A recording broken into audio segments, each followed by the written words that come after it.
l'educació. La llista és llarga, llarguíssima.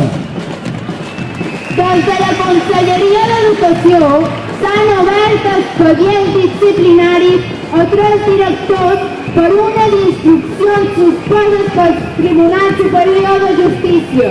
El govern Baltà ataca sense pietat tots els serveis públics, l'educació, la sanitat, l'atenció de la dependència, els serveis socials, l'administració pública, el servei d'extinció d'incendis i tantes altres coses. Senyors del govern, en són capaços, sí o no?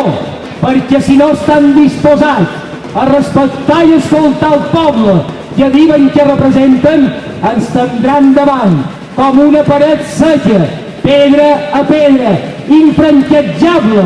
Ni mos tomaran ni mos votaran. Un dia de lluita social, un dia més en aquesta lluita que no cessarem fins que aconseguim que el govern faci marxa enrere en el despropòsit de voler destruir el poble que haurien de governar. A partir de demà, tothom, tota la societat s'ha de sumar a la lluita i estàu tots cridats. Coratge i endavant!